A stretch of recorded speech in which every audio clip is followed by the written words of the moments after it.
It's really interesting to see that a pay gap still exists for women and men in pharmacy, and for pharmacists specifically, although encouraging to see that it is lower than other professions. The one thing I would say is curious is that the gap is larger for pharmacists in full-time work than it is in part-time work, and that may reflect the manager positions, so probably needs to be investigated further. And I would say the thing about these statistics is that it does raise quite a few questions, and we need to understand it better to be able to find the right solutions.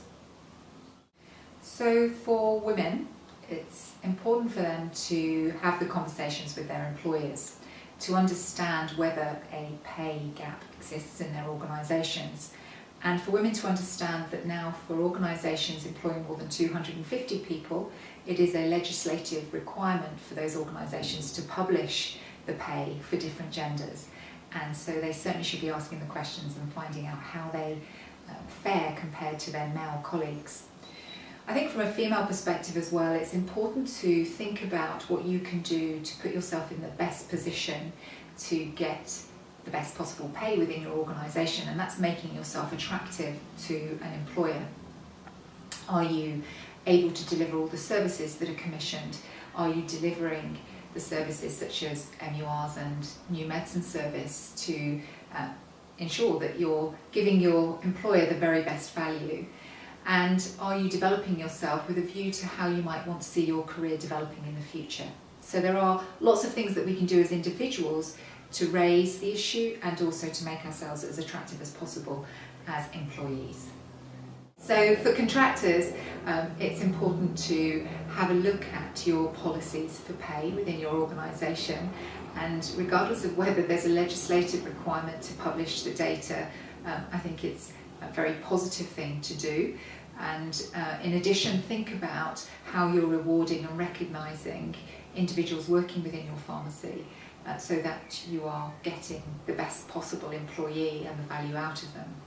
So having a strategy for pay and recognition and reward is important regardless of gender, and then having a look at the data within your own organisation to understand, is it an issue for you? So the context for looking at pay is a really tricky one at the moment because of the funding cuts, and employers will need to think very hard about their strategy for reward and recognition. But what I would do is encourage people to think about the benefits that can be had from an engaged and motivated workforce. Now, directly paying people more doesn't necessarily get sustained high performance. What does give you high performance is that level of engagement in decision making, for people to feel empowered and for people to feel that they're listened to and are developed within their work and that they can give their best every single day. So that requires a look at culture within the organisation and a much broader review of terms of employment that go beyond pay alone. So I would certainly encourage employers in these very difficult times to look at this in a very broad way and think about how they can support their workforce to be the best they can be, because a developed, engaged, motivated workforce is going to be more productive, and that's exactly what we need right now. There's a role for organisations such as the trade associations and our professional leadership body, the Royal Pharmaceutical Society, to really look at this issue. And not just the issue of the gender gap in pay, but also the role of women in leadership roles at the senior level. We don't see enough women in those senior leadership roles, in my opinion, and that's across all pharmacy sectors. So it's important for the trade associations and RPS to be thinking about their strategies and support for developing the female workforce, because after all, pharmacy is predominantly female now. We've got over 65% of pharmacists being women, and so it's important that we feel listened to and represented.